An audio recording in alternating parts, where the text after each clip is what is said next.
Je suis partie très tôt ce matin en gare de la gare de Letziane. Premier arrêt, Kuriga, et la destination c'est Kasbatatla et après Imishil. Je suis arrivée tout à l'heure à la gare de Kasbatatla et là je me suis dirigée au petit café pour prendre un petit déj tardif.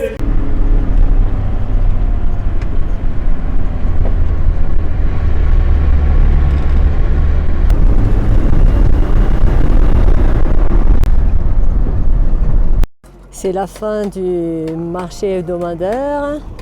Regardez le parking des mules.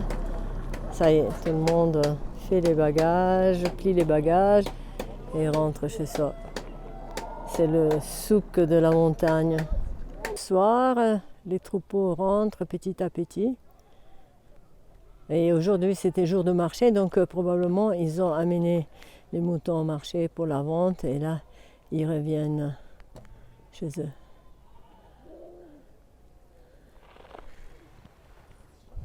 Vivant en ville, on ne s'aperçoit pas de l'impact des années de sécheresse et du changement climatique.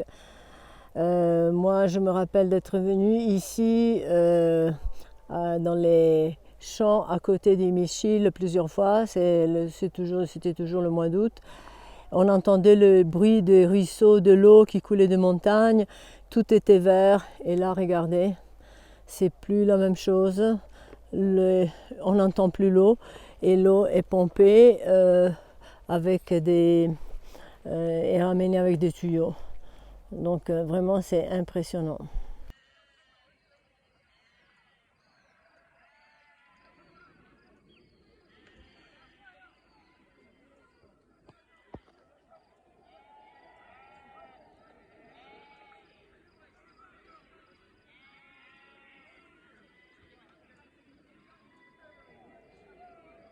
Alors Mohamed, où est-ce qu'on va aller? On va aller au Grand Lac. Uh-huh. C'est là où on va démarrer notre route. D'accord. Et après, donc, on va faire On va faire le sommet? le sommet qui s'appelle Maaskar. C'est 3000 mètres d'altitude. 3000 mètres. D'accord. Parfait.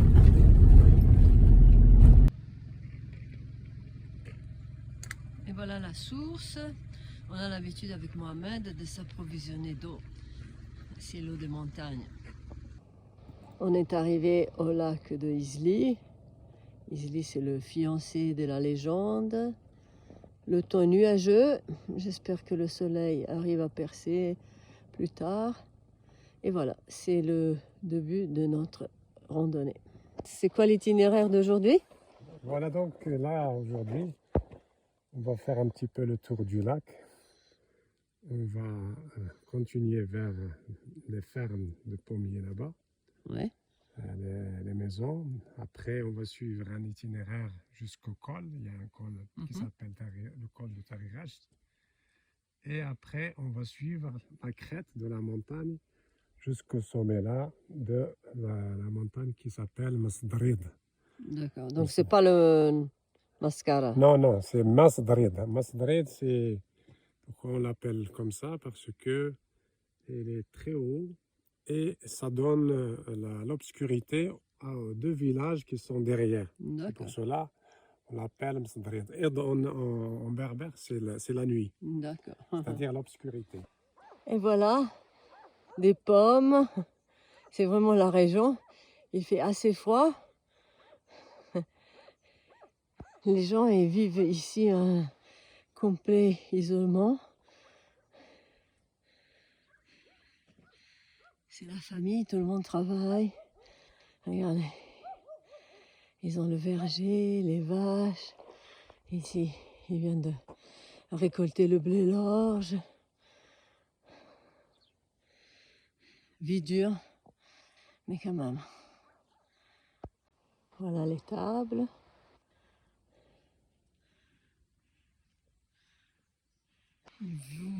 Une vue magnifique du lac et de la montagne. Voilà le lac vu en haut de la crête. Nous sommes arrivés 2600 mètres d'altitude. On était là-bas et on doit arriver au bout de la montagne. Là-haut. Encore beaucoup de chemin. Et voilà, du sommet de la montagne, on voit les deux lacs. C'est les lacs des fiancés. C'est l'après-midi, le ciel est plus serein, le lac a changé de couleur. Il brosse le blé pour enlever les pellicules, l'enveloppe des graines qui est restée après le battage. Aujourd'hui, inspection au verger de pommes de Mohamed. C'est un verger qui n'est pas traité. De chez lui, on a déjà acheté il y a 2 ans. Et j'espère que cette année, la récolte soit très bonne. C'est les jaunes. Et ça, c'est les rouges. Hein? Donc elles vont mûrir quoi, vers le mois d'octobre, vous avez dit? Non, non, vers la fin de septembre. Ça Fin de se septembre. voit, ça se mûrit déjà. Ouais. Fin de septembre, ça serait Les pommes jaunes sont plus résistantes. plus résistantes. Les rougeâtres, c'est pour cela qu'il y a moins de récolte de pommes rouges. Hein. Mais ils vont avoir un calibre plus grand. Hein? Ah oui, Ouais. un calibre plus grand. Ouais. Entre petits vergers, les pommiers sont chargés de fruits. C'est vraiment excellent. Voilà la petite maisonnette pour la pompe. C'est très mignon. Regardez, la nature, c'est toujours l'abondance. Dès qu'il pleut, ça y est. Cette année, quand même, il y a eu plus de pluie que l'année dernière. Donc, plus de production. Petit poirier. Regardez, on dirait des pommes cueillies par Ève, tentées par le serpent.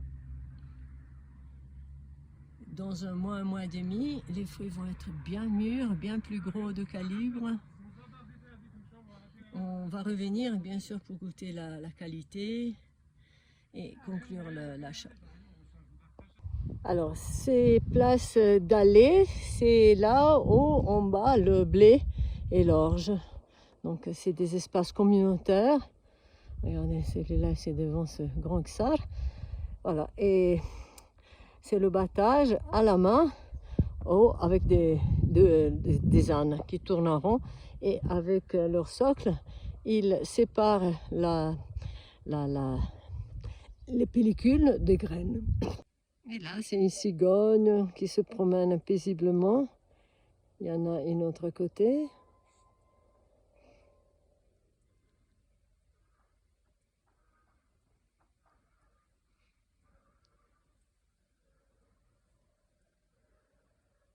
Et là, la femme qui ramasse l'herbe pour le bétail.